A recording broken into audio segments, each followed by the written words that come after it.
Halo guys, kembali lagi di channel Mas Raka dan Dek Rafa. Jangan lupa komen dan subscribe. Setelah menarik napas dalam-dalam beberapa kali, Chen Ping perlahan berjalan menuju pintu yang terang. Karena dia tidak tahu apa yang ada di balik pintu lampu itu, Chen Ping sangat berhati-hati. Seluruh orang berada dalam keadaan perang. Jika dia menghadapi bahaya, dia dapat segera merespons. Tapi ketika Chen Ping perlahan melewati pintu cahaya, tidak ada jalan keluar, kecuali gua tanpa dasar. Chen Ping mengutuk. Dia pikir dia bisa keluar, tapi dia masih di sana. Di dalam gua, ini gua sialan, kenapa repot-repot membangun pintu yang terang? Juga berpura-pura menjadi tembok batu, bukankah ini sakit? Tetapi ketika Chen Ping hendak kembali, dia menemukan bahwa pintu lampu telah hilang. Hal ini membuat Chen Ping sedikit bingung. Rambut di tubuhnya berdiri dan ekspresinya sangat gugup. Jelas sekali, pintu terang atau dinding batu ini benar-benar buatan manusia dan tidak terbentuk secara alami. Apakah ini untuk memancing diri sendiri, lalu menutup pintu dan memukuli anjingnya? Chen Ping sedikit takut. Lagi pula, masih belum diketahui apa yang ada di dalam gua. Saya tidak tahu apakah saya bisa keluar. Namun, jalan kembali telah ditutup, jadi Chen Ping hanya bisa bergerak maju. Hahaha, ini jalan buntu, pasti jalan buntu, mungkin akan ada binatang buas yang menunggumu di sini. Kamu menyiksaku dengan sangat kejam, dan kamu bahkan tidak bisa berharap untuk bertahan hidup. Penatua-tu tertawa terbahak-bahak. Semakin gugup penampilan Chen Ping, semakin bahagia dia. Chen Ping memandang ke arah Penatua-tu dengan dingin, tersenyum menghina dan berkata, "Jika kamu bertemu dengan binatang buas, aku akan membuangmu sebagai makanan terlebih dahulu." Setelah mengatakan itu, Chen Ping mencambuk Penatua-tu 2 kali lagi, dan kemudian terus berjalan maju menyusuri gua. Kali ini, tidak ada persimpangan jalan, jadi Chen Ping berjalan lebih jauh ke dalam gua. Tidak tahu apakah aku akan pergi. Setelah beberapa saat, tirai tipis lain muncul di depan, tapi tirai tipis ini jelas merupakan formasi yang dibuat oleh seseorang untuk menghalangi orang-orang di dalam gua. Melihat tirai tipis yang tiba-tiba muncul di hadapannya, Chen Ping tahu mungkin ada seseorang di sini. Jika gua ini benar-benar berada di dalam gunung berapi suci, lalu siapa yang ada di dalam gua ini? Chen Ping melangkah maju, mengamati dengan cermat, dan menemukan bahwa pola formasi pada formasi tersebut sudah sangat tua. Jelas sekali bahwa formasi ini telah disusun di sini selama bertahun-tahun, mungkin ratusan tahun yang lalu.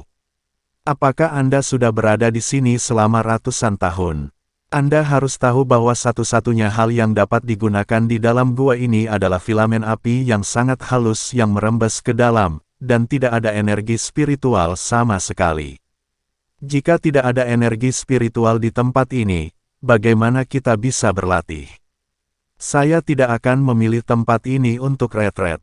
Sekarang Chen Ping tidak tahu apakah ada seseorang di balik lampu ini, atau apakah itu seperti pintu lampu tadi. Senior, saya tidak bermaksud memasuki tempat ini. Saya tidak tahu bagaimana saya keluar. Jika Anda mengganggu saya, mohon jangan tersinggung, senior. Chen Ping berteriak keras ke arah tirai tipis. Jika ada seseorang di balik tirai tipis, mereka pasti mendengar teriakan Chen Ping. Setelah berteriak, setelah menunggu beberapa saat, Chen Ping dengan hati-hati menyelidiki formasi tersebut. Formasi ini tidak sulit. Bagi Chen Ping, ini harus dianggap sebagai formasi pertahanan sederhana. Hanya setelah 2 pandangan sekilas, Chen Ping menemukan titik pusat formasi. Chen Ping menjentikkan jarinya, dan beberapa sinar cahaya spiritual terbang dan mengenai mata formasi. Ledakan, tirai tipis mulai bergetar hebat, lalu menghilang seketika. Saat tirai tipis menghilang, seberkas cahaya langsung menerangi seluruh gua. Di dalam gua yang gelap, cahaya warna-warni sangat menyilaukan. Chen Ping dengan cepat menutup matanya, lalu perlahan menoleh dan menemukan bahwa ini adalah ujung gua. Dan ada pintu batu yang terlihat jelas di ujungnya. Ada berbagai lukisan di pintu batu yang bahkan Chen Ping tidak bisa melihatnya. Benar-benar ada kehidupan di sini. Melihat gerbang batu, Chen Ping yakin ada seseorang yang tinggal di sini. Berjalan dengan hati-hati, Chen Ping menekankan tangannya ke pintu batu, dan kemudian menyuntikkan semburan kekuatan spiritual ke dalamnya. Chen Ping ingin mencoba melihat apakah ada mekanisme di dalam pintu batu itu, tetapi dia tidak berani membukanya dengan gegabah. Setelah menyadari bahwa pintu batu itu tidak memiliki mekanisme, Chen Ping mendorong pintu batu itu hingga terbuka. Di belakang gerbang batu, ada ruang batu kecil yang berisi berbagai harta karun. Harta karun ini tampak hidup dan bersinar. Saya telah berada di sini selama bertahun-tahun, dan saya memiliki energi api, yang saya miliki sejak awal. Dan di antara harta karun ini, duduk di atas platform batu biru seluas 1 meter persegi, ada seorang lelaki tua. Pria ini mengenakan pakaian hijau, tubuhnya sudah sangat kurus, rambut abu-abunya tergerai sampai ke bahu, dan dia memancarkan aura lemah. Namun, Chen Ping dapat melihat sekilas bahwa lelaki tua dengan nafas samar di depannya bukanlah orang yang hidup, melainkan jiwa yang tersisa. Namun di bawah cahaya harta karun ini, tampak seperti orang hidup yang duduk di sana. "Siapa kamu?" Chen Ping bertanya pada orang tua itu. Orang tua itu perlahan mengangkat kepalanya. Meski nafasnya lemah dan tubuhnya kurus, matanya tajam. "Seharusnya ini aku yang bertanya padamu, siapa kamu? Kenapa kamu ada di sini?" Orang tua itu bertanya pada Chen Ping. "Saya Chen Ping, murid dari Sekte Xian," kata Chen Ping. Lagi pula, lelaki tua itu tidak mengenal Chen Ping, jadi Chen Ping tidak perlu menyembunyikan identitasnya. Kurang dari, alasan mengapa dia mengatakan bahwa dia adalah murid dari Sekte Xian adalah karena dia merasa bahwa lelaki tua di depannya pasti ada hubungannya dengan mengikuti Sekte Xian. Benar saja, setelah Chen Ping berkata bahwa dia adalah murid dari Sekte Xian, mata tajam lelaki tua itu menjadi lebih lembut. "Siapakah master dari Sekte Xian sekarang?" Orang tua itu bertanya. "Penjabat pemimpin Sekte Huo Yuanting," kata Chen Ping. "Huo Yuanting." Orang tua itu sedikit mengernyit, lalu perlahan menggelengkan kepalanya. "Saya tidak ingat. Sudah terlalu lama, aku sudah terlalu lama di sini." Setelah mengatakan itu, lelaki tua itu mengalihkan perhatiannya ke Penatua di belakang Chen Ping. Pada saat ini, Penatua hanya memiliki bagian tubuhnya yang tersisa, dan seluruh tubuhnya sangat menderita. Orang-orang dari Sekte Wajah Hantu, mengapa orang-orang dari Sekte Wajah Hantu ada di sini? Ketika lelaki tua itu melihat Penatua, dia jelas-jelas marah. Chen Ping menjelaskan, "Bajingan." Ketika lelaki tua itu mendengar ini, dia langsung berteriak. Suara ini hampir mengguncang tubuh kurus lelaki tua itu. Awalnya hanya secercah jiwa yang tersisa, berpura-pura menjadi orang yang hidup, tetapi ketika ia marah, sisa jiwa itu hampir tersebar.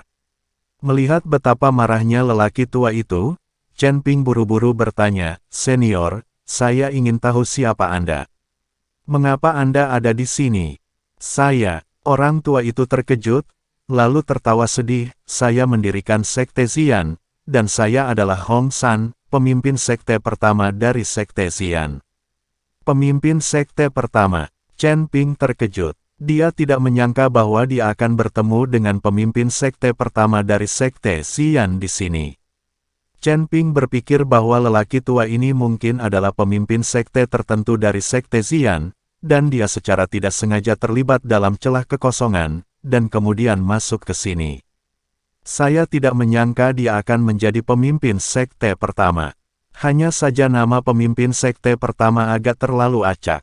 "Senior, sejak Anda mendirikan Sekte Xian, apakah Anda mengikuti Sekte Wajah Hantu dan memiliki kebencian yang mendalam pada saat itu?" Chen Ping tidak mengerti. Bertahun-tahun yang lalu, Sekte Wajah Hantu benci karena mengikuti Sekte Xian. Kalau tidak, Hong San tidak akan marah setiap kali dia menyebut sekte meringis. Setelah menemukan gunung berapi suci ini, saya mengikuti nenek moyang sekte meringis untuk memperjuangkan tempat ini. Pada akhirnya, saya menang, dan gunung berapi ilahi menjadi wilayah saya. Saya menciptakan sekte api ungu di sini, dan menghabiskan banyak uang untuk menyewa lusinan master formasi untuk menyembunyikan gunung berapi ilahi dengan formasi. Kemudian, ketika saya keluar, saya diserang oleh sekte wajah hantu. Tubuh saya hancur total, dan hanya sisa jiwa saya yang tersisa, yang lolos ke gunung berapi. Saya telah tinggal di sini selama bertahun-tahun, diam-diam menunggu seseorang menemukan saya. Hong San berkata perlahan, apakah ini benar-benar bagian dalam gunung berapi suci? Sepertinya tidak ada yang salah. Chen Ping tiba-tiba menjadi bersemangat saat mendengar apa yang dikatakan Hong San. Karena ini berada di dalam gunung berapi suci, dia pasti bisa keluar. Raja Iblis Ciyun tidak berbohong padanya.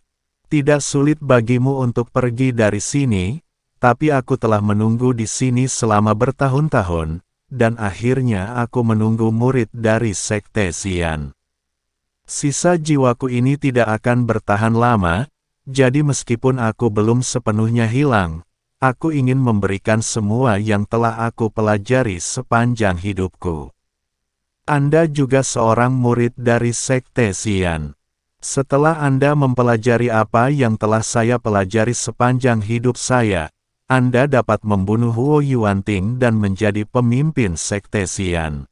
Hong San berkata pada Chen Ping, kamu ingin mengajariku semua keterampilan, itu bagus. Ketika Chen Ping mendengar ini, dia tertawa terbahak-bahak.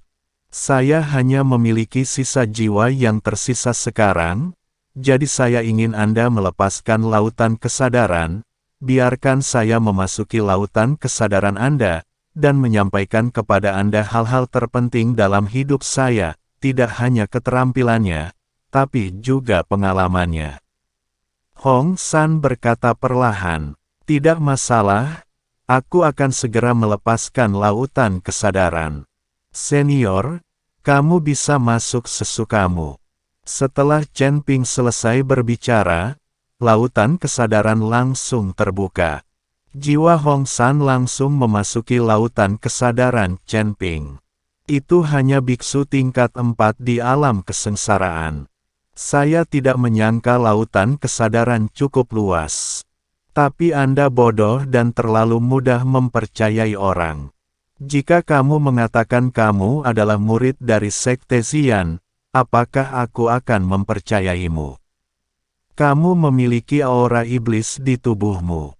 Kamu sama sekali bukan murid dari sekte Xian kami. Siapa kamu? Ayo rekrut kamu dengan jujur.